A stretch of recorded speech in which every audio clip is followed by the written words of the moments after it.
Feliz domingo, gente bonita. Estamos conectados en este espacio de Domingo de Live con María José con un tema extraordinario que se los voy a presentar a continuación. Mamá, papá, compréndeme, acéptame porque tengo autismo. Y tenemos como gran invitada a Mari Orteaga. Mari Orteaga, una cum laude máster en la orientación conductual. Y también tenemos a María Elena del Río, que nos va a estar compartiendo vivencias importantes y en donde ella es especialista en el autismo y en las intervenciones educativas, en donde vamos a tener un enlace muy especial porque ya hemos tenido a esta invitada en varias oportunidades. Saludos a Funda Cristal, que es María Orteaga, tenemos a Luis González, Osmare Morales y tenemos a Gustavo. Y bueno, ¿qué vamos a tratar? Vamos a tratar de puntos muy especiales de la aceptación del diagnóstico, del por qué a veces nos cuesta tanto entender algunas cosas acerca de la etiología. Y bueno, ante todo, ¿me escuchan bien? Vamos a ver si me escuchan por ahí bien, de dónde se conecta gente linda y bonita que hace que este espacio sea maravilloso y sobre todo que haya un compromiso de concientización acerca del autismo. Y como siempre le digo, no hay barreras en el autismo. Arriba el autismo y arriba la concientización y la inclusión social, que es uno de los aspectos importantes. Vamos a ver, bueno, ante todo vamos a conectarnos con este proceso de diagnóstico. Vamos a hablar acerca de la aceptación y estas mujeres que tienen gran experiencia en la materia, y yo también como especialista en el autismo y en otras disciplinas, también voy a dar mi punto de vista en cuanto a la aceptación del autismo y la importancia de que estamos conectados. Bueno, aquí tenemos a María Elena, ya se conectó y bueno, estamos aquí también conectadas desde Londres, desde Venezuela, desde España, desde Portugal, de todas estas latitudes que están conectadas. Y yo voy a dejar de compartir este enlace para empezar a llamar a estas invitadas. Voy a colocar aquí el tema, mamá, papá, ok, ya lo voy a empezar a colocar, acéptame porque tengo autismo. ¿Ok?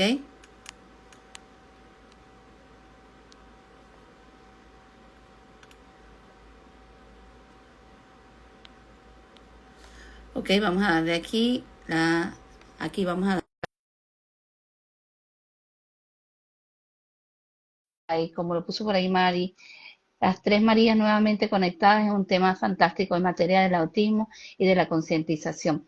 Mujeres especiales que llenan este espacio siempre de manera de gran categoría para podernos enseñar las virtudes de la concientización. Un saludo, Mari. ¿Cómo estás? ¿Cómo te sientes en el día de hoy? Bien feliz en este primer live contigo de este 2025, muy agradecida siempre por tu invitación, por colaborar siempre y abrir las puertas de tu cuenta para seguir llevando información de valor. Gracias, María. Bueno, sí, aquí nosotros siempre conectados en que en una de las cosas que había dicho en el PRE, que es este aspecto de la concientización del autismo y sobre todo de llegar a la función más importante, que es la función de la integración social. La integración social que es para nosotras, tanto para María Elena como para, ok, vamos a conectarnos por voces infinitas, a ver si María Elena la podemos conectar allí. Déjame ver porque me está rechazando la invitación. Vamos a ver por voces infinitas si se conecta, ¿ok? Entonces allí está, voces infinitas. Vamos a tener aquí a María Elena. Bueno, hoy un tema muy importante, la aceptación, diagnóstico y concientización, tres aspectos importantes. Hola María Elena, ¿cómo estás? Hola, por aquí en Voces Infinitas hoy. En Un voces poco infinitas y teniendo un perfil tan maravilloso que valoro mucho, que es tu perfil, en donde sé que hay un valor importante y hay que seguir ese perfil. ¿Cuál es tu perfil? Medellín Osán. Ok, es Medellín importante que lo notes allí para que nosotros podamos reactivar ese perfil que tiene tanto contenido de valor para todas las personas que están en la materia del autismo. Ahora fíjate, al determinar nosotros el diagnóstico del autismo, interviene un equipo y en ese equipo hay unos, vamos a llamar así, unos más facultados para dar, y son facultados para dar el diagnóstico del autismo, que muy bien lo hemos pronunciado en varias oportunidades, que es el caso de neurología y el caso de psiquiatría. ¿no? Ahora, Mari, ¿tú podrías decirnos cuáles serían los pasos desde tu perspectiva para una persona o una madre que le dan la expectativa de que es necesario evaluar a profundidad porque puede haber un autismo? Bueno, lo primero es entender y buscar y a veces establecer, por ejemplo, las maestras tienen un papel fundamental porque muchas veces las mamás, sobre todo cuando no saben de neurodesarrollo, cuando son primerizas, pueden pasar por alto algunos detalles del neurodesarrollo y muchas veces esas primeras señales las puede ver más fácilmente a nivel grupal un maestro que pueda decir, mira, estoy observando en el niño este comportamiento, este comportamiento, este comportamiento. Llévalo a un especialista. ¿Cuál sería ese especialista? Psicólogo infantil, psiquiatra infantil o neurólogo infantil. ¿Necesariamente el psicólogo infantil? Sí, necesariamente el psicólogo infantil especialista en neurodesarrollo. Ojo, no para que le aplique A22, no, porque eso no funciona así. Es por la valoración clínica que se le tiene que hacer a ese niño, a esa niña, a ese adolescente, a ese adulto. Entonces tiene que tener mucha formación y experiencia en neurodesarrollo para no dejar pasar por alto a lo mejor algunas características muy sutiles que puede tener esa persona. ¿Es nada más que el psicólogo infantil? No, necesitamos, y ese psicólogo infantil necesita mandar a hacer algunos estudios y revisión por psiquiatría infantil o neurología o neuropediatría. ¿Por qué? Porque hay que revisar si hay una base orgánica que esté produciendo algunas características autistas. Y eso no lo puede determinar un psicólogo, eso lo tiene que determinar un médico que pueda hacer, mandar a elaborar un electroencefalograma, a lo mejor unas resonancias, etc.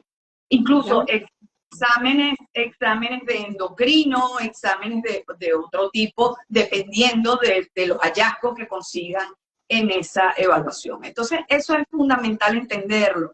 Yo lamentablemente he recibido mamás que sus hijos ya tienen 10 años, tienen un diagnóstico de autismo por un psicólogo infantil, sin embargo, no tienen revisión por neurología.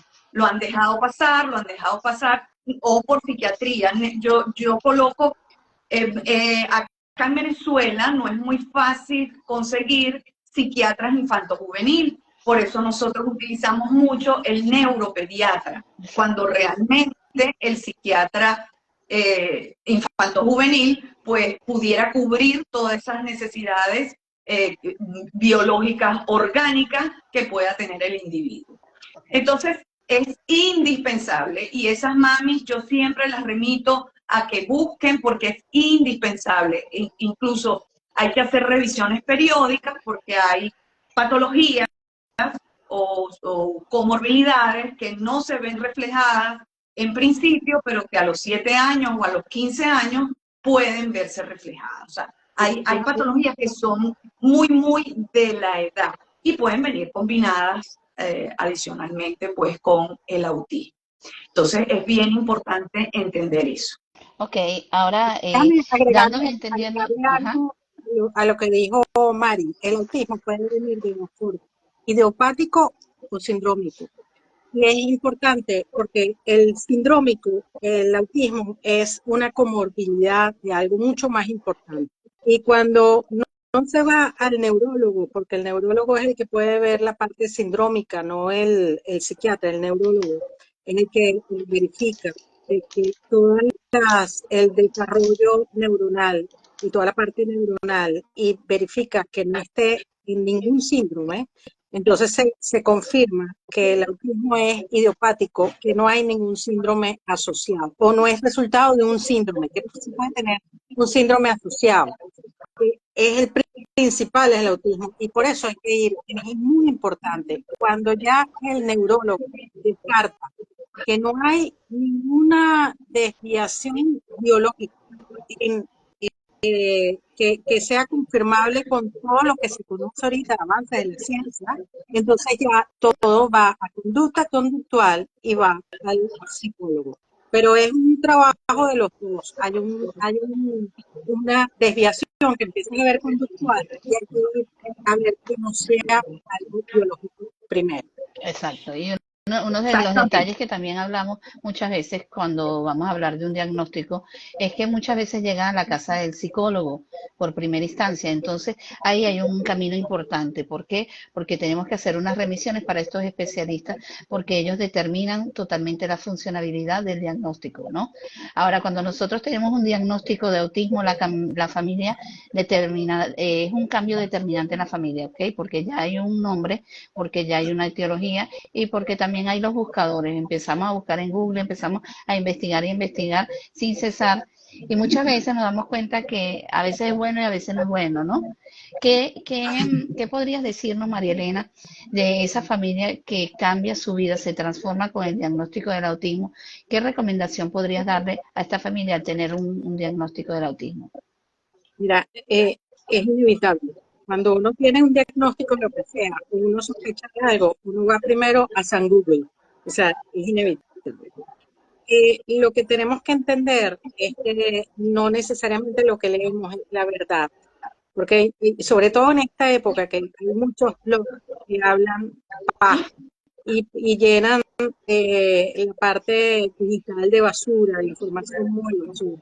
Y hay grandes speakers que realmente son información de basura. Entonces uno puede entrar a un speaker de esto, a un blog de esto, que son pura basura, y te puedes llenar de información que sea basura. Pero es inevitable.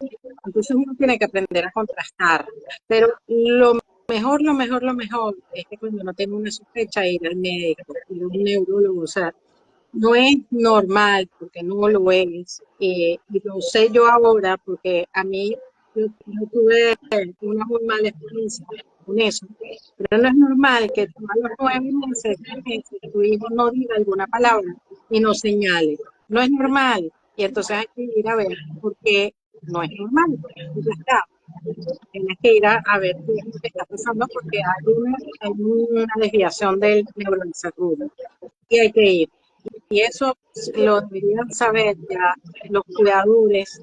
Uno, mira, yo recargué mi segundo hijo, y yo no me di cuenta de absolutamente nada. Mi pediatra me decía, pero es que no habla, porque mi hijo nació en España, dice, es que no habla porque tú hablas dialecto, yo hablo dialecto.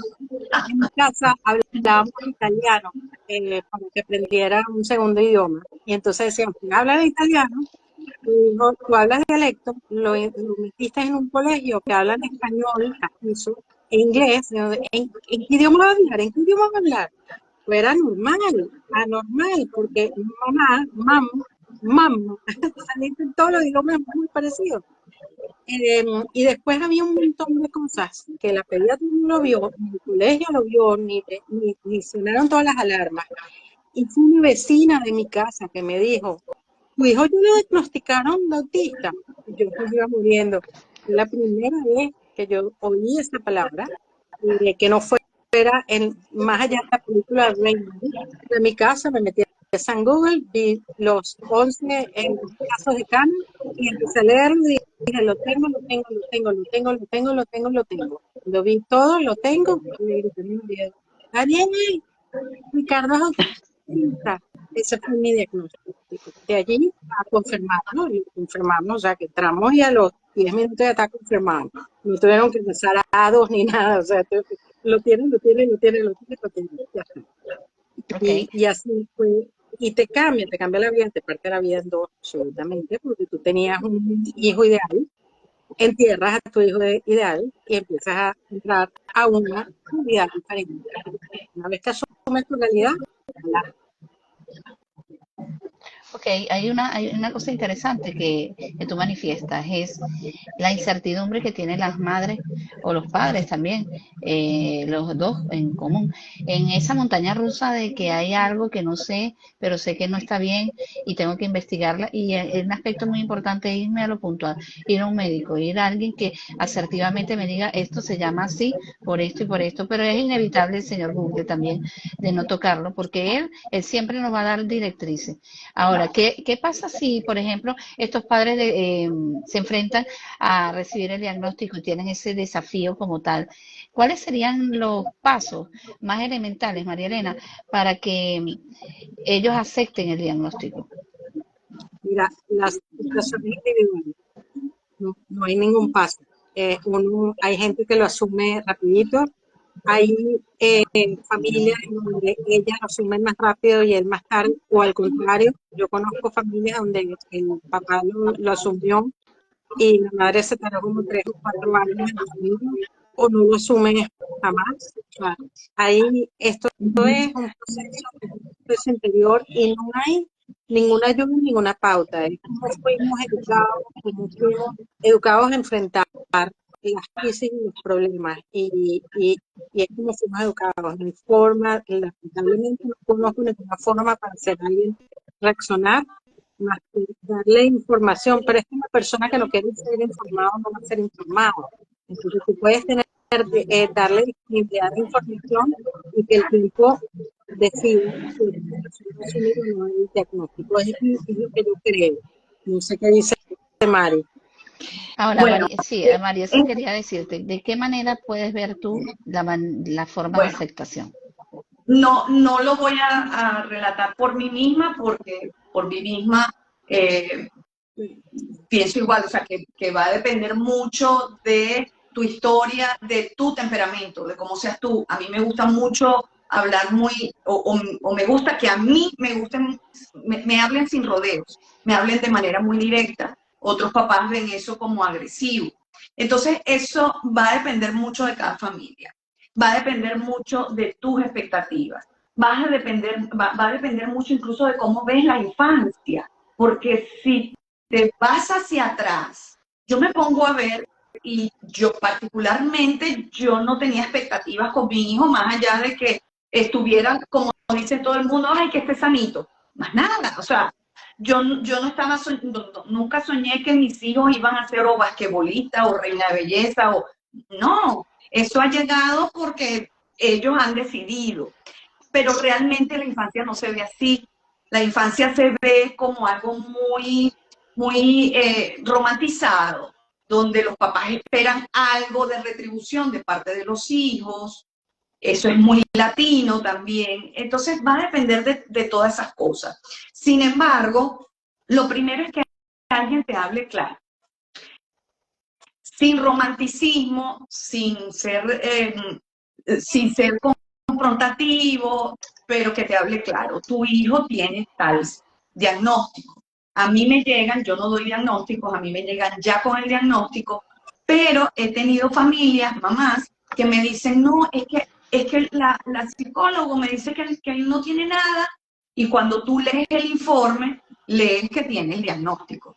Y tú dices, por favor, le subraya, léeme aquí qué dice. Y las mamás me dicen, no me había dado cuenta, y empiezan a llorar. ¿Okay? Entonces, hay incluso a veces un sesgo. Estoy escuchando algo y como no lo quiero escuchar, sencillamente no lo oigo. Y me lo estás diciendo y no lo oigo. Entonces, hay que confrontarse varias veces con eso, con el diagnóstico, con entender que tú puedes aceptar sin resignarte, porque son dos situaciones distintas. Yo acepto de manera activa. Yo sé que mi hijo tiene una condición, sé que no tengo el control, pero dime cómo puedo ayudar acá para mantener nuestra vida en equilibrio. Porque uno de los grandes errores que sí veo que es una constante es que hay familias que dicen, no, yo actúo como que si no hubiese nada distinto en la casa y trato de hacer mi vida normal, lo que venía haciendo. Y sinceramente, así las necesidades de apoyo de ese niño o de esa niña sean mínimas, es una utopía y un desgaste emocional, físico y mental tratar de llevar una vida común cuando hay una persona que necesita dentro del seno familiar unos ajustes o acomodos.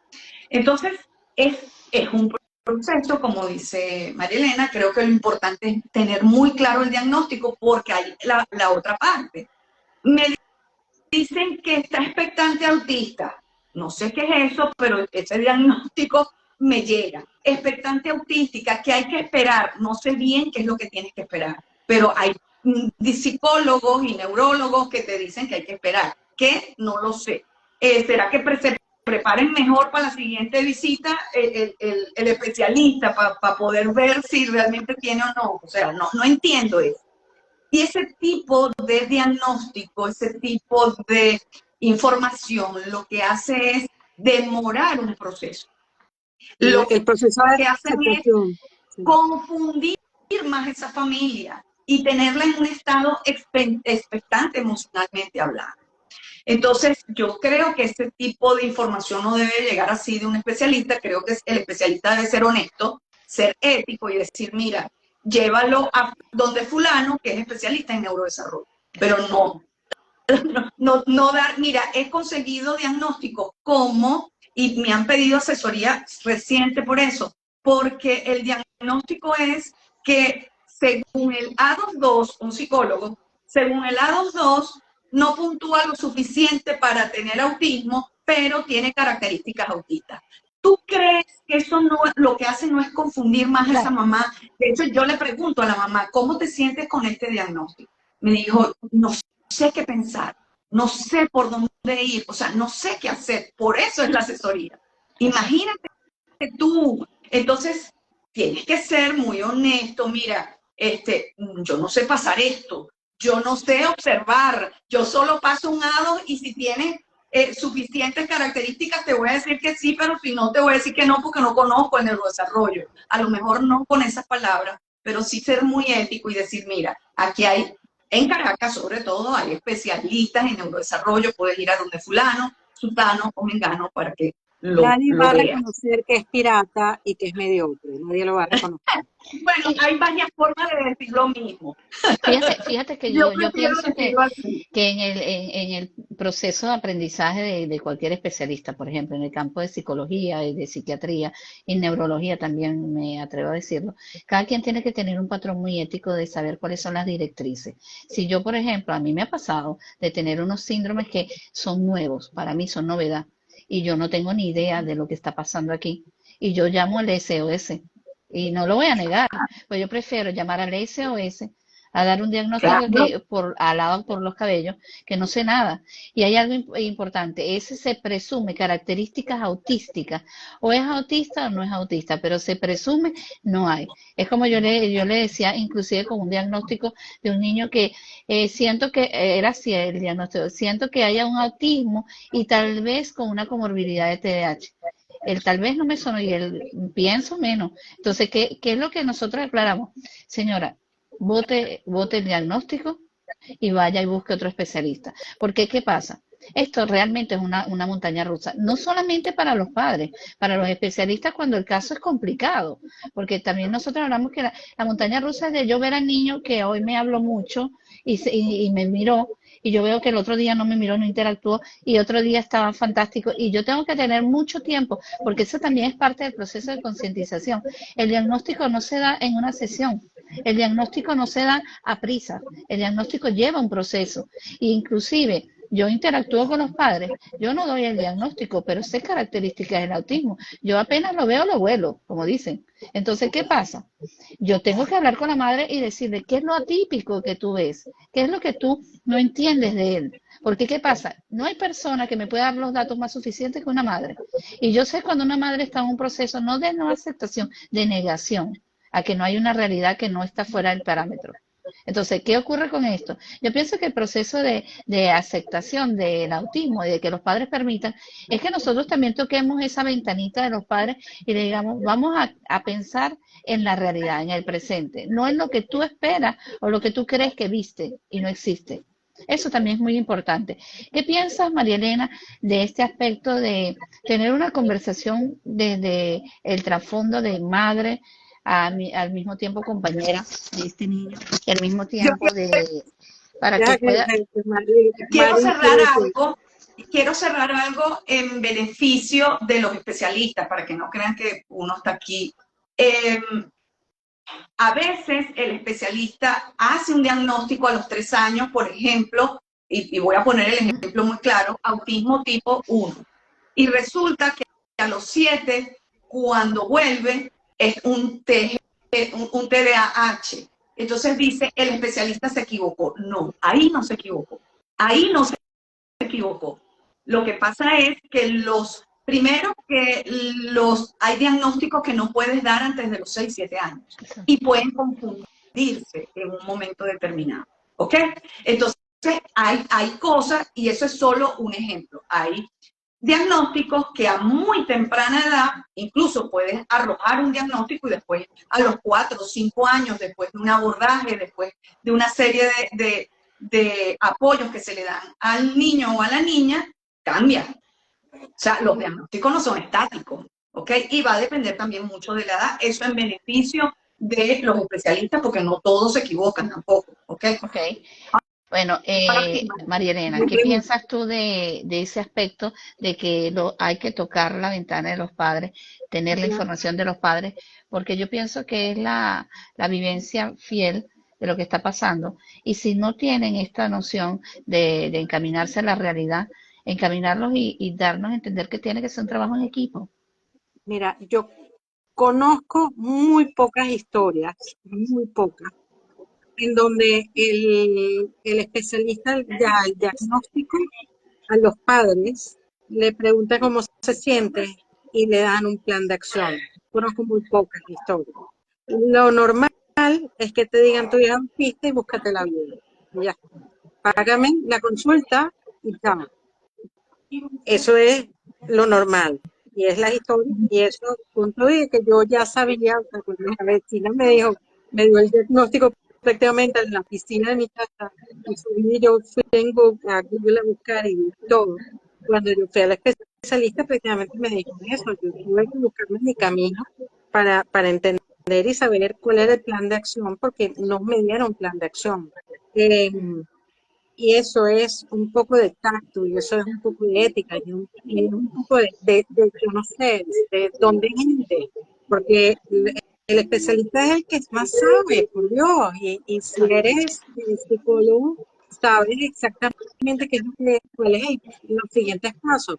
Aunque tú no eres el que le vas a dar, o sea, no eres el que vas a darle la intervención psicoeducativa, que tienes que decirle a los padres cuáles son los siguientes pasos. Y ni qué decir entender el proceso y ayudar a los padres por lo menos en 15 minutos, porque esto es un proceso, como digo, que cada uno tiene su tiempo, que en mi caso fue como Mari, o sea, yo ya lo había entendido en la piscina de mi casa, yo ya había entendido los siguientes pasos y mi marido y yo enseguida reaccionamos, pero cada quien tiene su tiempo y por lo menos dedicarle 15 minutos para que, ajá, pregúntame, hazme las preguntas para preguntarle justamente qué es autismo, o sea, qué va a pasar, o sea, porque tú llegas entonces a tu casa con algo que no sabes, no entiendes, y vas a San Google y San Google te dice, hace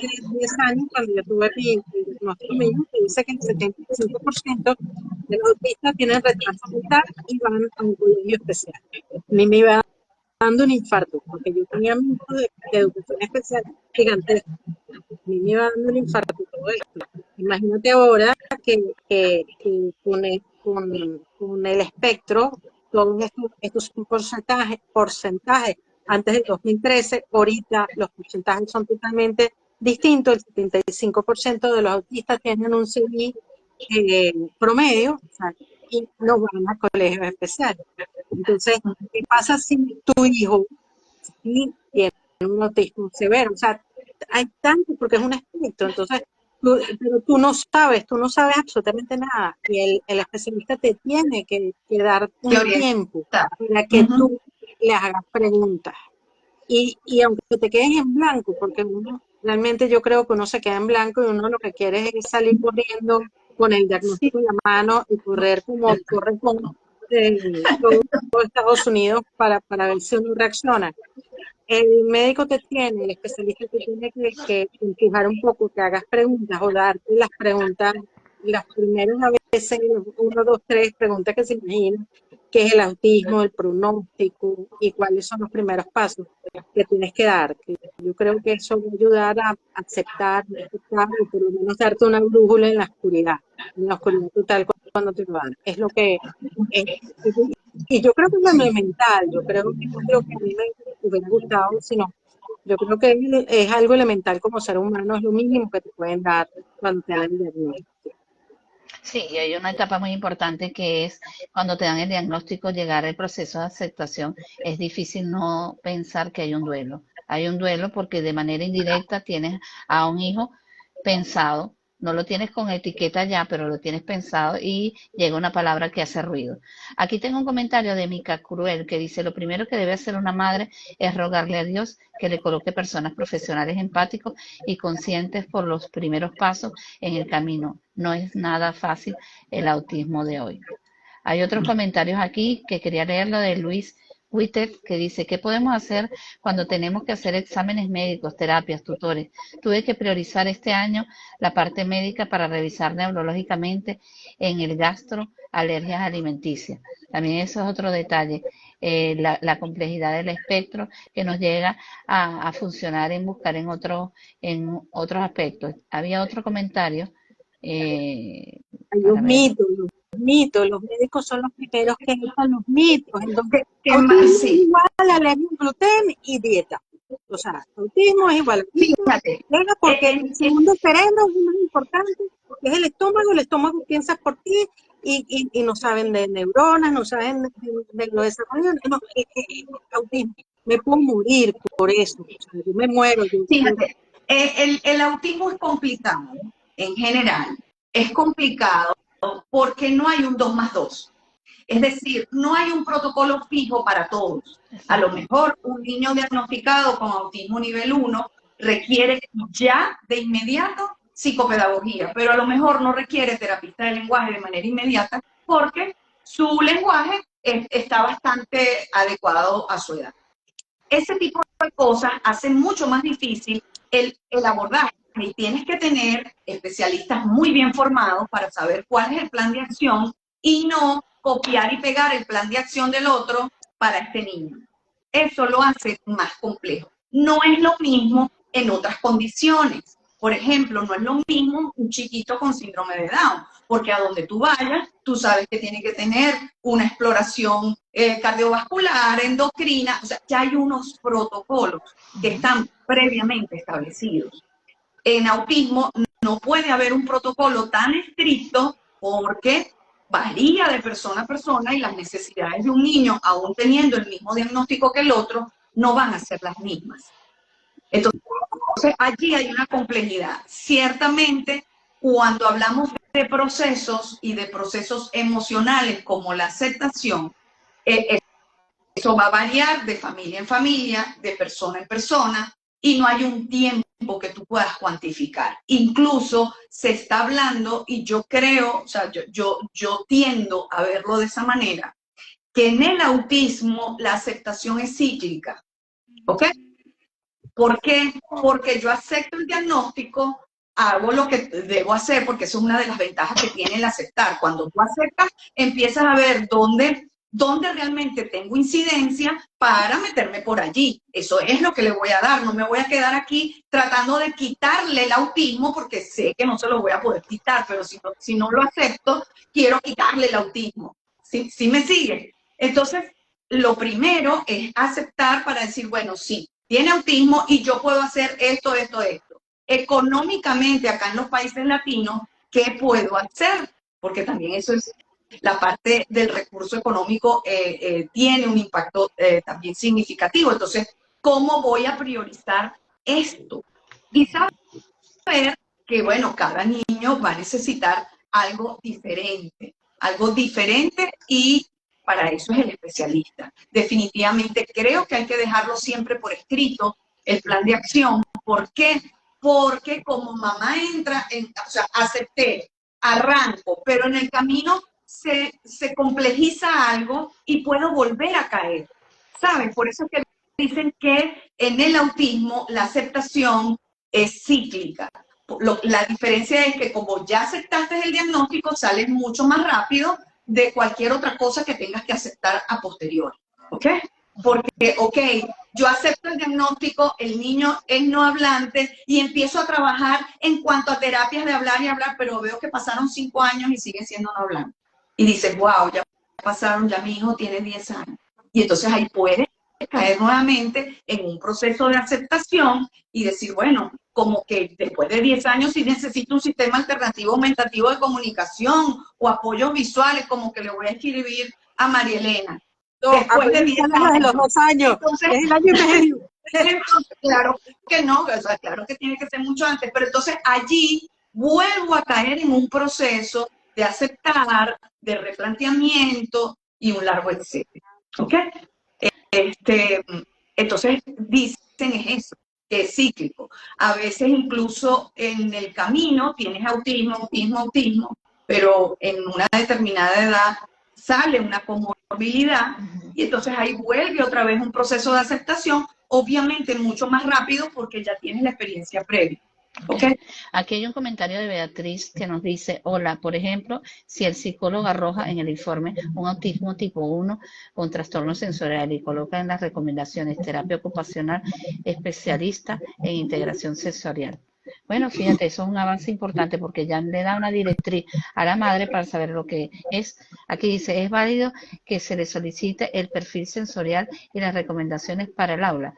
Lógicamente que sí, porque fíjate, yo lo que pienso es que existe el sesgo, y como hablaba María Elena, los benditos mitos, de que vamos a transformar esto. No es transformar, es modelar al niño con autismo. ¿Qué pasa con él? Tiene unas características determinadas. Él tiene una irritabilidad sensorial a nivel auditivo. Yo no lo puedo poner al lado de una cisterna de una ambulancia, no lo puedo poner al lado de la campana de... Entonces, hay adaptaciones, cosas que son importantes. Y fíjate que la parte sensorial siempre ha sido muy importante en el autismo, pero pareciera que ahorita es que se habla de la parte sensorial. La parte sensorial es uno de los aspectos más importantes en el autismo, porque forma parte de la integración social. ¿Por qué? Porque el ambiente está lleno de estímulos sensoriales. Déjame decirte algo. En el DSM-5, la parte sensorial está escondida en la parte de los estímulos. En la parte bueno, entonces, de la conducta repetitiva. No, pero tú sabes que... no está entre los A, B, C. El C, pero fíjate, en la última modificación del DSM-5 que le hicieron su corrección, que siempre hacen, creo 2022, ya parte del diagnóstico es la parte sensorial. Okay. Tienes que revisar eso, porque ya lo dice de manera abierta a partir del 2022. Por eso es que ahorita se está hablando más de eso, porque ya forma parte o puede formar parte del diagnóstico de... Pero es que fíjate una cosa, Mari, yo esta parte de ajuste en el DSM-5, pero si tú analizas y evalúas como especialista una persona que tiene autismo, la persona que tiene autismo tiene un déficit a nivel de interacción social, por consecuencia va a tener un déficit a nivel sensorial, desde todo punto de vista, no le va a gustar que lo abrace, o de repente va a ser temoso en que quiere tocar porque le gusta, le excita, ese tipo de cosas, siempre va a haber algo sensorial. Entonces yo pienso que es un aspecto que somos diferentes como autistas, pero deberíamos tomar esto en consideración, porque el norte no es que él se integre en un lugar para establecimiento, el norte es que él se integre socialmente en cualquier parte del mundo, en cualquier escena del mundo. Ahora, cuando hablamos también de este proceso de la aceptación, tenemos nosotros que enfrentarnos a un hijo que ya tiene un diagnóstico que se llama autismo. ¿Qué recomendaciones o qué bases pueden ser las prioritarias para yo poder hablar con mi hijo que tiene autismo desde el inicio? Ustedes que han tenido la experiencia de vivir esto. Bueno, particularmente conmigo. En general es empezar a normalizar dentro de casa que hay una condición. Y muchas veces cuando lo normalizas no tienes mucho que decir porque todos convivimos con eso. De hecho, yo que hablo tanto de inclusión o de convivencia, el primer sitio donde tenemos que aceptar que hay diversidad en casa y la aceptamos sabiendo que tú eres distinto. Es más, tus 3 hijos, tus 5 hijos, tus 2 hijos son distintos, tienen necesidades distintas y a cada uno trato de darle lo que necesita. ¿Ok? Eso es fundamental y transversal, que tiene que venir de casa. Muchas veces yo veo que las mamás son espejos de esa maestra. Le reclaman a la maestra algo que ellos no están dando en casa. Así que ojo con eso, porque esa ley del espejo es algo científicamente comprobado y psicológicamente comprobado. Y hay casos muy distintos, porque esto es un espectro casi que infinito, y hay niños que tienen 5 años y no hablan, y tienen un retraso muy importante de aprendizaje, que ya no me gusta hablar, ya decidí no volver a decir retraso de aprendizaje, sino un retraso de enseñanza, porque lo que es un retraso de enseñanza, el problema es de la comunidad. Entonces, pero hay casos que el niño tiene 8 o 9 años y era el rarito de la clase y pasó por todos los radares, bajo el radar de todos los diagnósticos, y lo diagnosticaron 9, 10 años. Y es muy distinto cuando tú tienes un hijo que a los 8, 10 años tiene un diagnóstico de autismo, o a los 12 o a los 14, porque es que lo hemos visto, a que sea un niño que desde pequeñito ya tenía una desviación del neurodesarrollo y que no habla y que tiene serios porcentajes de hitos alcanzados que no ha alcanzado, a que alcanzó todos los hitos, pero es autista. Entonces, son abordajes distintos y son dos cosas distintas. Y yo creo que aquí el truco o la forma, y bueno, por lo menos así yo he educado a mis 2 hijos, uno, viste, el otro no, es que sea la mejor versión de sí mismo. Si uno sabe que tú vas a dar la piel por tus hijos para que sean lo mejor que ellos puedan ser, no lo que tú quieres ser, sino lo mejor que ellos puedan ser, ya todo va a ser menos difícil para enfrentar cualquier reto que tengas en tu vida. Y es mi forma de pensar. Y conocer también al hijo. El saber vincularte. Por ejemplo, en mi caso muy personal, mi hijo le encantan los videos, siempre le encantó los videos y ver películas. Y yo recuerdo que alguien me regaló la película de Temple Grandi como a los 9 años. Y, o sea, yo siempre he hablado abiertamente del autismo a donde iba. Mira, mi hijo, esta es la comida de mi hijo, porque mi hijo tuvo tiempo con dieta biomédica. Esta es la comida de mi hijo, ¿qué vas a hacer para la piñata? Yo le llevo esto, esto y esto. O sea, siempre en esa onda de que nunca tapé eso, siempre para mí fue un proceso. Después que viví el proceso, para mí eso fue lo diario de mi casa, entendiéndonos como una familia neurodivergente. Y me regalan la película de Temple, yo me pongo a ver la película y él, por supuesto, viene y se sentó conmigo. Él empieza a ver la película y me empieza a preguntar, ¿por qué ella hace esto? Y yo empiezo, y fue de manera instintiva, empiezo a compararlo con él, porque ella hace eso porque le da miedo las escaleras, así como a ti te da miedo el ascensor. Okay. ¿Por qué ella solo come yogur? Y bueno, porque ella es como tú, que come eso, como tú comes esto y esto para que no te dé alergia y es lo que mejor tolera. Y así fuimos toda la película. Cuando se termina la película, él me dijo, ¿qué tiene ella? Tiene autismo. Y se voltea y me dice, ¿y yo también? Sí, tú también. O sea, es algo que tú lo vas viviendo, lo naturalizas, lo normalizas, lo vives como lo puedes vivir. Mira, a lo mejor si a él le gustara la música, pues a lo mejor le hubiese hecho una canción de autismo y se la transmito por allí. Pero fue lo que así se dio, ese era el momento propicio, porque yo también estaba en un estado emocional que lo normalicé y era el momento propicio. Nunca aconsejo hablar de este tipo de cosas cuando tú estás aprensiva como mamá. Cuando tú sientes que hablar de eso te va a lanzar el llanto. ¿Por qué? Porque le vas a demostrar a esa persona que lo que tiene está muy mal. O sea, que es algo horrible porque mi mamá llora, ¿sabes? Entonces tienes que estar como en ese equilibrio, en un momento de aceptación de aceptación, de agradecimiento, o sea, en un buen talante emocional para llegar a eso. Una Ok, María cosa, Elena. ustedes han leído, no han visto, más que leer, porque la versión que está en español no es la última versión de Yo Soy Especial de Peter Vermeulen. Cuando yo tuve la oportunidad de estar en una conferencia de Peter Vermeulen explicando su libro Yo Soy Especial, de cómo se da el diagnóstico de autismo. Y es extraordinario, sobre todo justamente cuando tú vas a dar el diagnóstico es a un niño que entiende, que es diferente. Entonces, ya percibe. ¿Y cómo se da el diagnóstico? Y es impresionante todas las recomendaciones que hace. Y lo primero que hace, que lo primero que hay que hacer, y hay que luchar en algunos casos por mucho tiempo, es levantar la autoestima. Porque si ese niño tiene la autoestima baja, porque sabe que es distinto y tiene la autoestima baja, ya se siente que él es diferente, y tiene la autoestima baja y tú le dices, sí, es verdad, tú eres diferente porque eres autista. Ese niño le estás lanzando una laja, una piedra de muchas toneladas que probablemente no pueda levantar y lo vas a aplastar y va a entrar en una depresión profunda, un trauma profundo. Y para que se limpie Totalmente. eso va a ser muy complicado.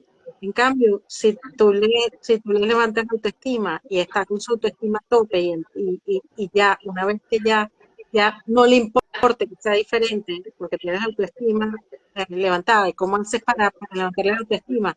Trabajas en sus intereses y en sus fortalezas. Entonces, ya una vez que esté ya en parte alta, tú ya puedes decirle, tú eres diferente, pero fíjate que no importa que seas diferente, porque mira cómo has triunfado en tu fortaleza. De pronto, él tiene debilidades horribles, pero la fortaleza, Fíjate, todos los autistas tienen fortaleza, y fíjate, la fortaleza siempre es lo mejor. María Elena ha tocado un punto de la autoestima que yo creo que es una gran preocupación de muchas madres.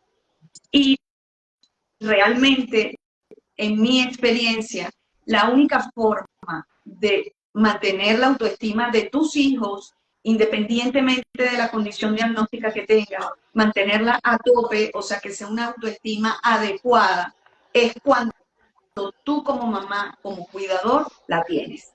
Si tengo papás con autoestima inadecuadas, con una autoestima que tiene que reafirmarse a través de gritos, a través de la descalificación de otros, difícilmente tú vas a sacar de allí niños y niñas o adultos con una autoestima adecuada.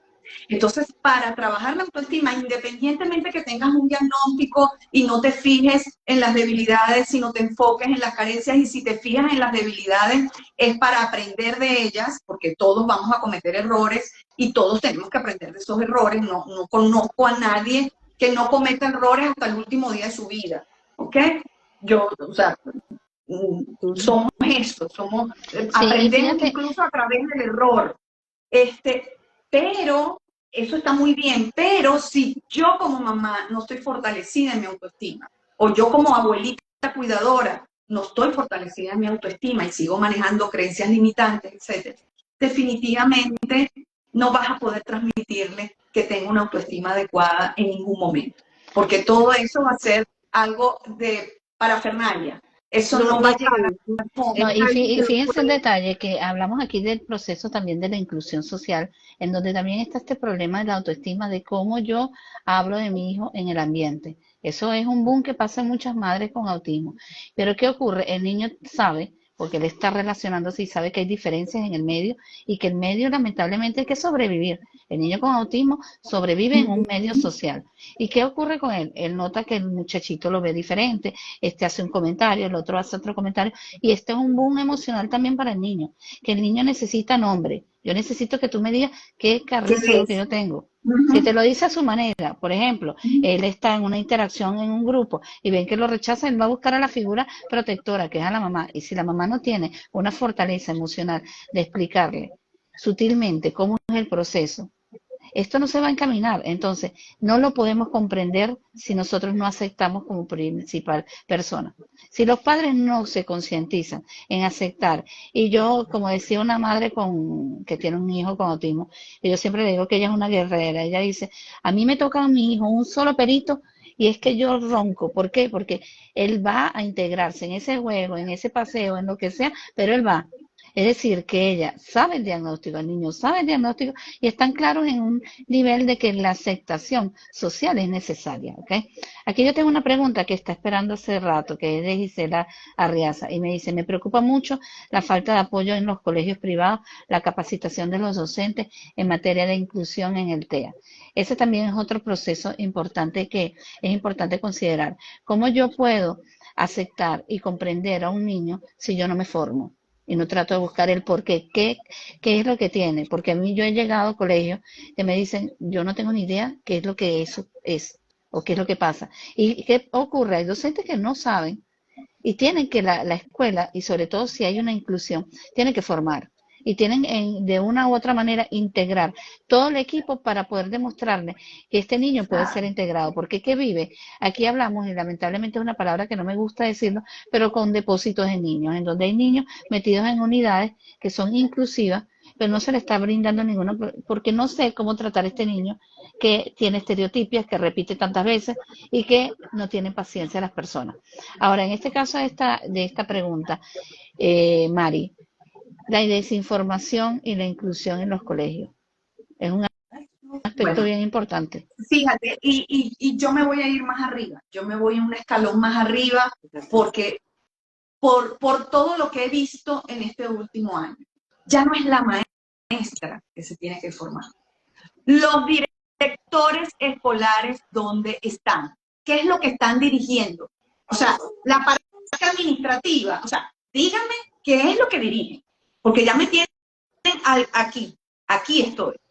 O sea, es cierto, acá en los países latinoamericanos en general y muy particularmente en donde estoy, las maestras muchas veces buscan, hay muchas maestras que buscan cómo capacitarse, otras no tienen el recurso. Pero, ojo, yo tengo un equipo docente y yo tengo que formar a mi equipo docente y no con un taller al año. Esto tiene que ser constante. Y no es en las escuelas privadas, en las públicas, o tú estás de adorno ahí de director, solo para chequear quién llegó y quién no llegó. O sea, por favor, ya basta. O sea, ya basta de eso. Y voy a aprovechar aquí porque ya me acaloré y tengo que decirlo. O sea, los directores, ¿dónde están? ¿Dónde están los directores de las escuelas?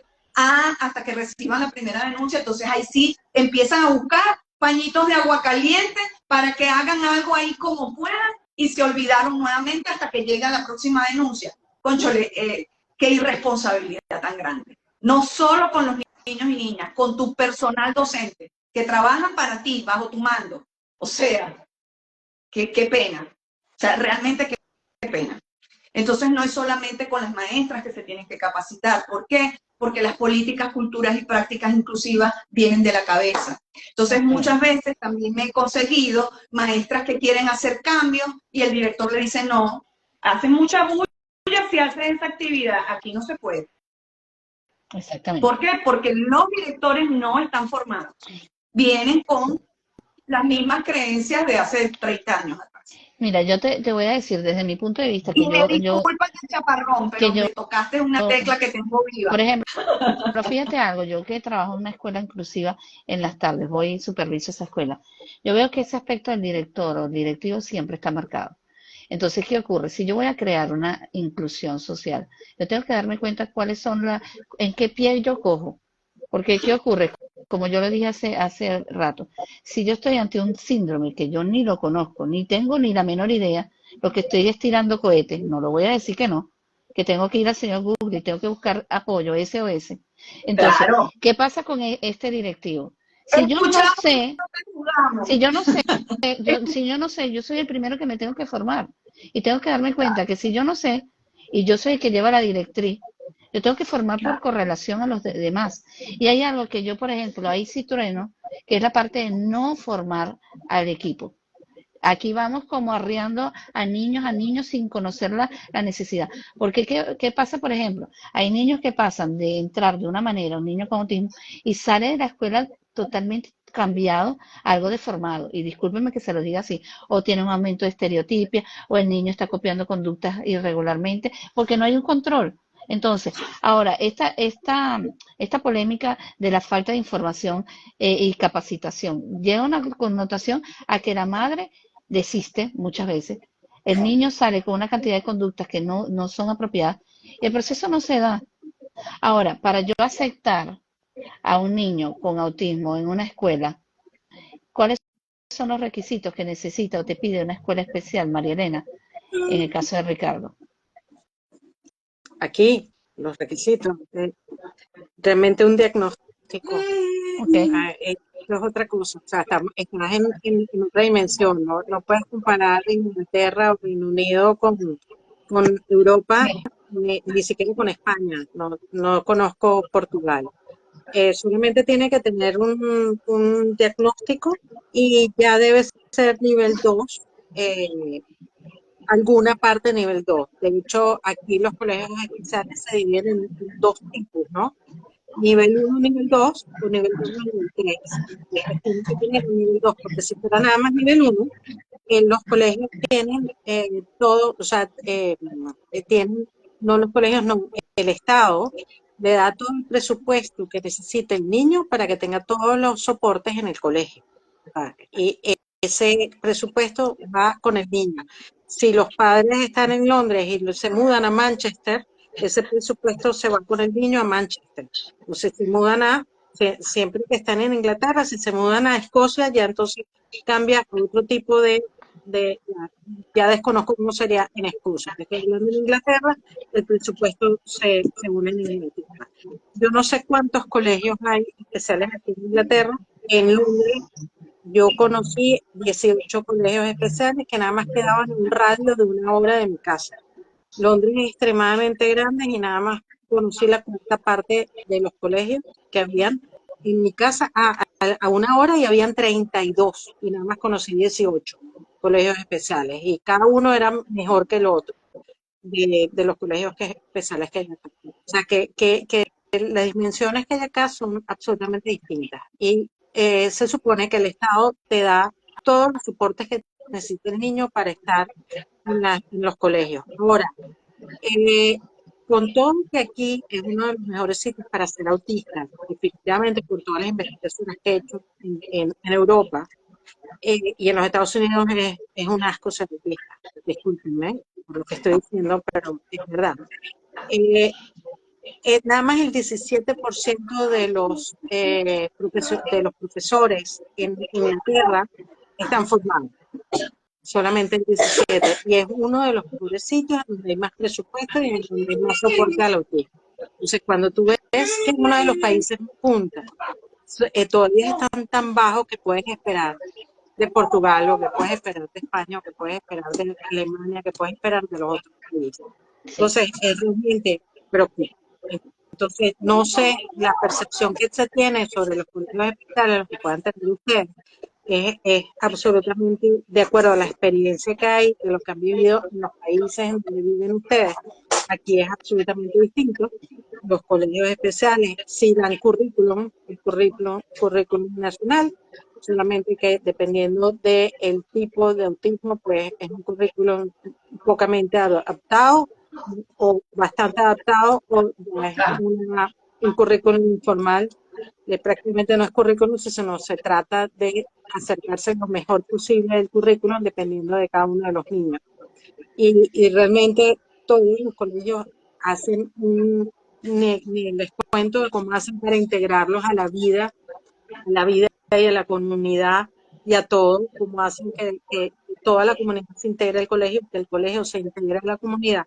Cuando digo la comunidad es la organización donde está, o sea, y todos los niños que los sacan a cada momento a ir al cine o lo que sea y van en autobús público. O sea, hacen de todo para que se vaya integrando y que haya una exposición total aquí. Entonces, lo que yo pueda decirles a ustedes, no, no sirve, porque es otra, yo vivo en otra Sí, pero No, a lo generación. sí que, claro sirve, que sirve. Y sí hay sirve algo, porque no, y hay algo uno muy escucha importante. Fíjate que cómo lo ella hacen en otras partes. simplemente está hablando de que le piden como requisito un diagnóstico. Pero del diagnóstico hay una naranja que ellos están desmenuzando y están buscando alternativas para el niño, están buscando estrategias para el niño. Y el niño, fíjate lo que tú me estás diciendo, tiene un autobús para ir al paseo, no es por el autobús. No, Logran no que él tienen un vaya. autobús, van a autobús público. Bueno, van en autobús público, pero fíjate algo, logra la integración de llevarlos al sitio. Es decir, no se quedaron con un diagnóstico a esperar porque es que él hace ruido, porque es que no hace. ¿Qué es lo que pasa? Por ejemplo, en Venezuela pasa que muchas veces se espera, uno tiene que darle con un ladrillo para que puedan concientizarse el directivo de que el niño tiene que hacer unas adaptaciones, que el niño tiene que seguir unos pasos. Lo En más simple, y en sí. Portugal pasa lo mismo, porque ¿qué pasa? Yo comprendo a veces madres que vienen desesperadas y me dicen, bueno, metí al niño en la escuela y no sé si hice peor. Entonces, ¿qué pasa con esto? Tenemos que tomar conciencia. Aquí hay un comentario de psicopedagogía C que dice, también la transformación debe venir de la formación universitaria, donde se incluya en el currículo la materia de inclusión y adaptaciones. Creo que había otra pregunta por ahí. Claro, eso es una deuda que tiene la parte de la academia, que tiene la parte universitaria, una deuda Exactamente. con los profesores, porque realmente salen formados para un estudiante que no existe. No, y fíjate O una sea, cosa, en el caso sale con mío, una aula que en no el caso existe. que yo estudié en la educación especial, a nosotros se nos decía, formen al niño para un oficio. Y yo decía, pero ya va, más o menos como un oficio, si él está integrándose, yo necesito que él se integre. Y ahí él verá cuál es la actividad que él considera que es más adecuada para su vida. Pero yo no le puedo imponer, mira, que yo tengo farmatodo, tengo este, tengo otro, trabaja en farmatodo, si él no le gusta el ambiente con tanta gente. Yo no puedo atropellar procesos, que es lo que yo veo que pasa en este proceso de la inclusión. Atropello procesos uno tras uno y no me doy cuenta que el que sufre es el niño, no es el maestro que está estresado, es el niño que sigue aislado, perdido. Ahora, aquí hay otro comentario que dice, me preocupa la falta de preparación de las escuelas públicas, donde ni siquiera quieren hacer las adaptaciones curriculares. Cuando hay un niño con autismo dentro del aula, aún teniendo solo 11 niños. Yo pienso que esto que hablaba de María Elena, del proceso de los beneficios también es algo interesante, pero también es el compromiso que tienes tú como profesional al lado del niño. Porque yo trabajé en escuelas especiales en Venezuela donde si no había un clavo se buscaba cómo guindar el cuadro, pero se guindaba el cuadro. Entonces yo pienso que esto es algo ya en un contexto ético. Ahora, yo quería hacer, Aparte que no es cierto que, al menos en Venezuela, no es cierto que todas las escuelas públicas no apliquen adaptación. No, a lo mejor no aplican las adaptaciones debidamente. A lo mejor aplico las adaptaciones y la familia no lo sabe, cosa que eso está muy mal. A lo mejor tengo errores en la aplicación. Hay escuelas públicas que sí, porque incluso hay escuelas públicas que tienen UPE y que tienen aula integrada. Y ese especialista allí no está de adorno. Y lo sé porque habrán unos que estarán de adorno, pero hay muchos que se han comunicado para poder hacer su labor. En escuelas privadas sucede y aún peor, porque no tienes UPE, porque no tienes psicopedagogo, porque no tienes una serie de recursos. Y no saben cómo hacer las adaptaciones. Y ni siquiera tienen idea de que eso es obligatorio. Y ni siquiera ahorita tienen idea del lío que se van a meter por no aplicarla. Entonces nosotros realmente, o sea, a mí me encantaría, por ejemplo, hablar de aulas diversificadas. Pero ajá, si ni siquiera aceptamos todavía las adaptaciones, como hablamos, vamos a hablar de algo mucho más allá que requiere mucho más esfuerzo del docente y un cambio de mentalidad total del docente, pasar como que o sea, querer pasar de nada a todo. Entonces, bueno, lo iremos haciendo hasta donde el cuerpo aguante por etapas. Pues. ok, aquí hay un comentario de Ginger que dice, ni las privadas tampoco funcionan, a veces en materia de adaptación, y que ella es víctima de un sistema educativo, ok. Aquí psicopedagogía dice, se forma un docente integral y cuando se incorporan al aula por primera vez quieren salir corriendo porque se encuentra con niños de diferentes condiciones. Y fíjate que eso también es otra cosa, el perfil de formación. El perfil de formación no está para formar a un hombre para la vida, es para alguien que tenga un oficio. Y ahí ya es un error. Porque, ¿qué pasa? Cuando llego a los 70 años, soy una persona que termino haciendo oficio. no necesito otra cosa, sino que tengo que integrarme de una u otra manera. Y uno que vive, por ejemplo, en el caso de María Elena, en el caso mío, que hay un proceso migratorio, es peor, porque ahí te das cuenta que el estudio quedó en bolsillo y te quedan los oficios, lamentablemente. Entonces no estamos con una visión abierta de que hay que preparar a la gente para la vida. Porque ¿qué ocurre? Mi padre es extranjero y fue comerciante. ¿Y qué ocurre con eso? No estudió, pero fue un gran comerciante. Es decir, que él se preparó como él quiso para desarrollarse en su vida. ¿Ok? Ahora, hay algo que yo quisiera que más o menos me dieran. eh, ¿Cuáles serían para ti tres errores más grandes en la aceptación del autismo, María Orteaga? Primero, negarlo, evadirlo. Cada vez que hablen de eso, yo estoy en otro lado, yo no contesto, no aplico, no sé, no miro, no quiero. ¿Tu hijo tiene algo? No, no sé, no, él no tiene nada. Okay.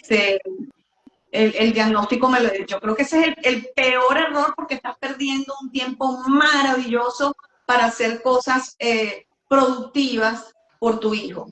El otro es que tienen muchas mamás y a lo mejor es una tendencia en mamá que uno que la hace consciente trata de no hacerla y es justificar todo. Ahí él no habla porque su papá no habló sin matarlo 15 años. Y después, míralo cómo habla, es orador. O es como Einstein, por eso es que no habla, porque es como Einstein, o no, mira, él no quiso golpear al otro, sino que hoy no durmió. Lo ves mucho incluso cuando van a terapia, que el niño está, ajá, pasó algo con el niño en casa, no, es que hoy no durmió, es que hoy no. O sea, buscas siempre la forma de darle una respuesta a un comportamiento inapropiado del niño, ¿ok? Eso es un graso error a la hora de la crianza en general, ¿ok? Y aún más cuando tenemos niños con condición donde tenemos que tener 4 ojos, porque si esta conducta se me está repitiendo, debe haber algo que la dispare y podemos trabajar en el disparador y hacer la vida más cómoda y más justa para ese niño. Y un tercer error, pues, déjame pensarlo, sería, considero yo, el no buscar ayuda. ¿Saben? Hay mamás que necesitamos, y ahí yo me incluyo, hay mamás que necesitamos ayuda para aceptar. Porque a veces el proceso de aceptación lo paraliza creencias limitantes que tú no te estás dando cuenta y que necesitas ayuda profesional para darte cuenta y desconfigurar. Por ejemplo, una mamá que es perfeccionista le va a ser mucho más difícil aceptar el diagnóstico de su hijo que una mamá que no lo es. ¿Y cómo desconfiguro a esa mamá perfeccionista sin que se dé contra esa pared 30 veces y se dé contra la pared y vulnera sin querer el bienestar de su hijo? Con una ayuda de un psicólogo, de un coach, que le diga, que le explique, que le haga hacer planas, que se dé cuenta que la perfección no existe, que caiga en cuenta y que empiece a trabajar en ella misma, y así entonces voy aceptándome a mí junto con todo el entorno que me toque. Entonces, el buscar ayuda, el saber pedir ayuda, porque el pedir ayuda no está mal. El pedir ayuda puede ser parte de un proceso enriquecedor para las personas y para nosotros que somos cuidadores. Ok, ahora yo quería preguntarle a María Elena, ¿qué Mira, crees tú que sería conveniente para corregir estos problemas? mira, me cambiaste la pregunta, a ella le hiciste una pregunta distinta. Estaba ganando tiempo, María Elena. Estaba haciendo gafas.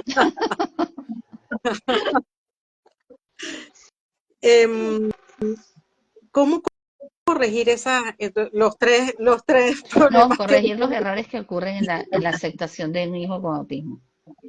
Mira, el problema es complicado. Yo creo que ya es la misma respuesta que de alguna pregunta que me hiciste hace bastante tiempo, que es una cuestión de formación. O sea, fuimos formados o sea, la época actual, nosotros fuimos formados para que los problemas los resuelva otro, no nosotros. Y allí está el problema. Cuando tú entiendes que los problemas los tienes que resolver tú, ya empiezas a darle la verdadera perspectiva, aunque no tengan idea. cómo lo voy a resolver, pero tengo que entender que yo soy la que tengo que resolver el problema. Y tengo que buscar cómo resolver. Nada más, yo siempre me encanta poner este ejemplo. Tengo un hijo que la condición es diabetes.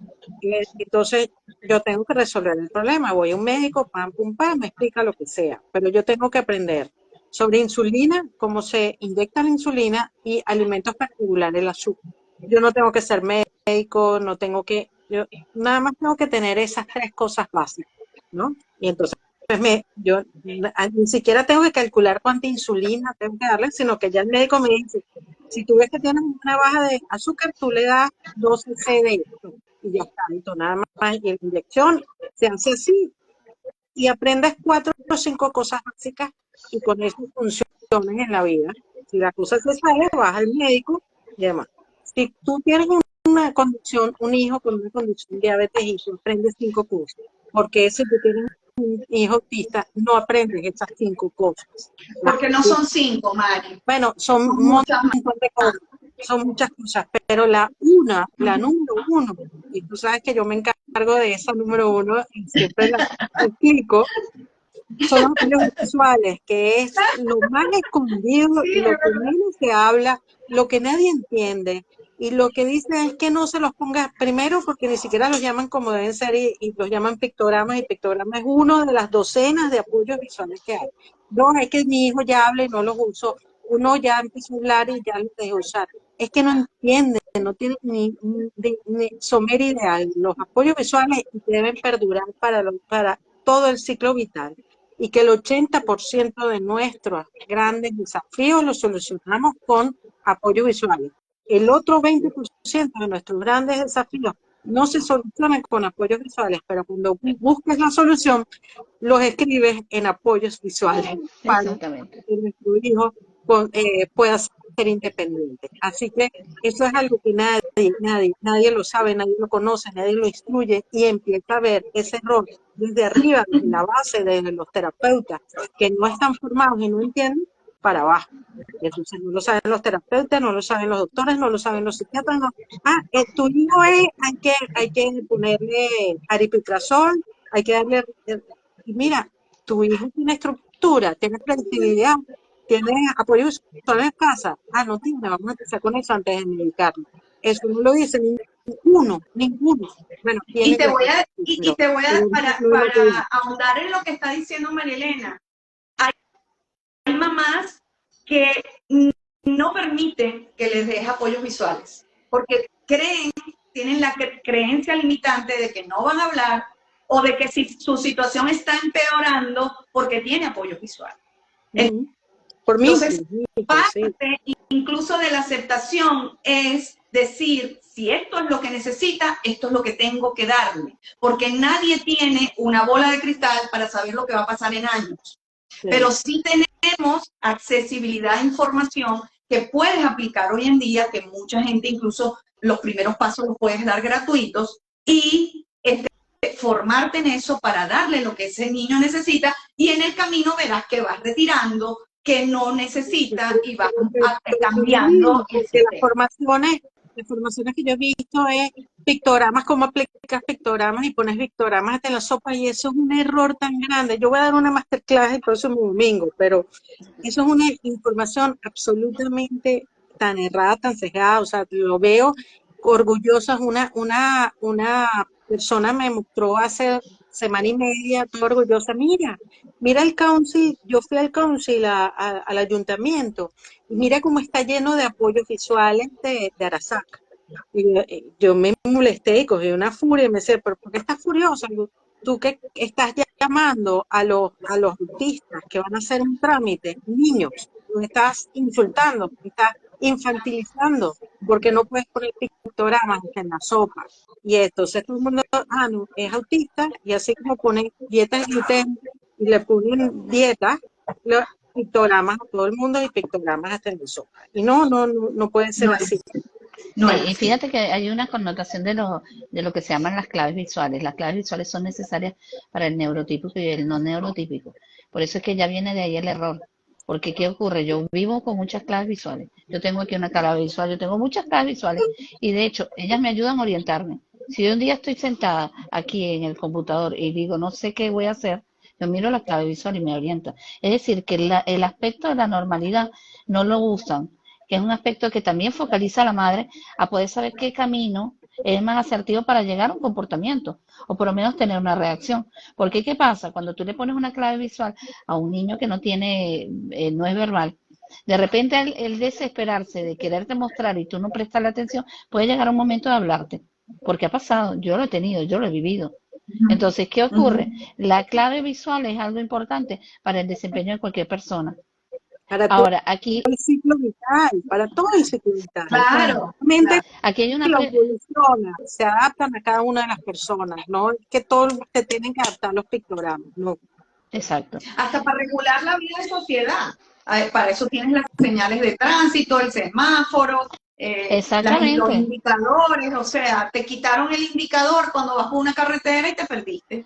Sí, ¿No? ¿Y qué pasa cuando tú vas con el carro? Que si ves la flecha al revés, sabes que no te vas a meter porque hay una multa. Entonces estás muy clara que eso es un apoyo que tienes toda la vida. sí. Aquí Filo Maceo nos dice, buenas tardes, como directora de institución de transición escolar, puedo decir con toda seguridad que una atención temprana de los signos de alertas relacionados con el trastorno neurosensorial. Ella también hace otro comentario.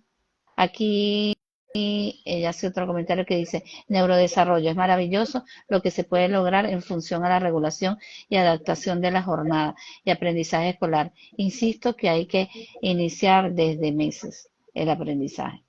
Entonces, fíjense, ahora, María Elena, tú podrías hablarnos de esa masterclass, podrías decirnos esa masterclass tan importante de los estímulos visuales. Mira, yo voy a tratar de abarcar todo el espectro para que la gente entienda. Tú no tienes una respuesta única, porque los apoyos visuales se tienen que adaptar a cada uno. Por lo cual, cuando la gente me dice, no, es que yo compré en Amazon, ya por ahí estás dando un paso en falso. Tú tienes que adaptar, pero para poder adaptar tienes que entender una base, trato de dar, no teoría, porque la teoría es demasiado complicada, sino lo mínimo para que entiendas cuáles son los desafíos y sobre todo para que puedas adaptar lo que existe o crear algo, tu hijo, dependiendo de las características y las necesidades. Y que aprendas a estructurarte, porque tenemos una normalidad diferente y sí o sí hay que estructurarse. Y lo primero que tenemos que aprender nosotros a estructurarnos y anticipar. Y lo trato de explicar, lo que es la estructura, la anticipación y cómo se implementan los apoyos visuales independientemente si es un diagnóstico que le dieron a un niño de 2 años y medio o se le dieron a los 14 años a los 16 años. ¿Cómo vas a implementar la estructura, la predictibilidad de cualquier niño en cualquier momento del neurodesarrollo? Porque existen apoyos para absolutamente todo. Y bueno, va a ser mínimo va a ser 3 horas. Yo me imagino que va a ser muchísimo más de 3 horas. Lo voy a grabar porque son mis marcos y es muy difícil poder estar 3 horas y media prestando atención en una clase. Que estén lo máximo que puedan, va a estar grabado y después lo pueden terminar de ver sin ningún tipo de problema con una chat para que puedan hacer preguntas para que cuando lo vean puedan hacerme las preguntas cuando tengan oportunidad de verlo. Pero es algo que yo siempre hablo, mi perfil Medriosan, no en donde estoy saliendo, siempre estoy dando tips y pautas para que sepan lo Claro. importante que son los apoyos visuales en todo el ciclo vital, en todo, ¿Ok? en absolutamente todo. Esto Y no de es, hecho tú tienes una guía que no sé si sigue gratuita o no, no, no, una guía que es ese- fabulosa, pero fabulosa, esa es fabulosa porque es básica, como, sí, es muy básica y sí, es el pero es principio. fabulosa, es Ese es Ok. fabulosa. Yo mi siempre trabajo de les digo a mis graduación, mamás que vayan para allá. ese es Ahora, María fue mi Elena, trabajo de graduación de cuando hice la especialización, fue mi trabajo de graduación, fue esa guía. Pero ahorita ya en cuestión de par de meses está mi libro ya, que allí sí está 100%, pero 100% completo para todas las familias, full de apoyos visuales para que entiendan la implementación para todo el espectro. Allí sí va a estar completo. ok, María Elena, tú podrías escribirnos ahí tu perfil y los datos acerca de esa jornada que vas a hacer. Aquí tenemos una pregunta de autista Ginger que dice, ¿por qué nunca tienen un adulto autista en el panel? Fíjense, sí hemos tenido adultos con autismo y sería muy interesante nosotras en una oportunidad incluirla en un live a ella, sería muy interesante. Ella es una chica muy inteligente con autismo, que ella misma nos dice aquí que podría responder muchas de las preguntas y que es como cuando dicen que somos angelitos. Fíjate, hay algo muy importante, todos los autistas son angelitos que Dios nos mandó y yo pienso que es algo necesario porque, ¿qué pasa? Hay etapas que tal vez en este perfil son necesarios conocerlos también. Bueno, me parece injusto que en muchos de estos espacios no tengan un punto de vista de un autista. Amo escuchar a María Elena. Entonces, fíjense lo importante de nosotros entender que esta concientización que estamos haciendo precisamente es para escuchar y para dar el punto de vista en materia de cualquier persona con autismo, la cual puede opinar, la cual puede incluirse en cualquiera de estos eventos, pero tenemos que estar conscientes de que tenemos que concientizar nosotros, especialmente desde las madres hasta las personas mismas con autismo, que este es un espacio para abrir el hincapié de que cada persona puede decir su punto de vista. ¿Ok? Ella nos dice que nos ama con todo su ser, que ella es una autista y mi experiencia de explicar mucho más, aunque adoro escuchar a Mari y adoro a María Elena. ¿Ok? Entonces, fíjense, yo le tengo mucho cariño a Autista Ginger porque ella es una seguidora que realmente puede hablar y sé que ella ha participado en muchos eventos y voy a buscar algún espacio para que ella pueda participar. ¿Ok? Aquí, ¿qué más nos puede decir? Nos dice, hagan los dos a la vez de los ruidos y se mezclan horrible. ¿Ok? Esa soy yo, interrumpo. Y María Laura nos dice, Mari y María Elena son las mejores. ¿Ok? Bella Bueno, doctora, saludos. vamos Saludos a aquí. Ella sabe que la adoro, María Elena sabe que la adoro también. Gracias entonces a todas las personas. Ahora dime, Mari, ¿de dónde te puedo conseguir? @funda.cristal acá en Instagram o Fundacristal en Facebook. Por allí me pueden conseguir y también a través de les voy a dejar acá el teléfono de Funda Cristal, que tiene su teléfono WhatsApp, y por allí pueden comunicarse e incluso a veces respondo por allí, a veces no, siempre respondo por allí las preguntas que tengan, pues cualquier pregunta puntual. Ok. Lo voy a dejar. Ahora, aquí tenemos a Gisela Arreaza que dice la aceptación, la empatía y el respeto por el autismo es algo importante. Tenemos a Autista Ginger que dice a Gisela Arreaza, no necesito que me acepten, necesito que me respeten como cualquier otro ser humano. Fíjense lo importante de cada interacción y de cada contexto en donde todos son importantes en la participación, porque eso es lo que buscamos nosotras tres en este camino del autismo, que la integración sea armoniosa y que cada uno de nosotros podamos aportar una huella importante como lo está haciendo Ginger. Aquí tenemos otro comentario de Ney San Gerardo. Necesitamos apoyo de pediatras en ocasiones, no dejen mal delante del RP y así llegamos. ¿Ok? Saludos, tenemos a Jesús David Webb también. Y bueno, yo muy contenta de haber compartido con ustedes y sobre todo de dar el alcance de que debemos concientizarnos, tenemos que aceptarlo y sobre todo tenemos algo importante que hablar del autismo como una condición que nos hace transformar nuestra visión de vida como padres, como especialistas. ¿Por qué? Porque es como le digo yo a un padre cuando me habla de autismo y me dice, ¿cómo es eso? ¿Cómo lo dijeron? Llega a tu vida una persona diferente, con características diferentes, que te pide un poco más de tiempo y te pide que busques ayuda. Y yo estoy aquí para ayudarte. Eso es lo que nosotros necesitamos. Especialistas también que den su mano y que nos ayuden sobre todo en el proceso de concientización y aceptación del autismo. Muchísimas gracias. Aquí recuerden, mamá, los autistas crecemos, no nos dejamos de ser autistas a los 18 eso años. yo lo tengo clarísimo. El 70% de la vida de nuestros hijos es adulto.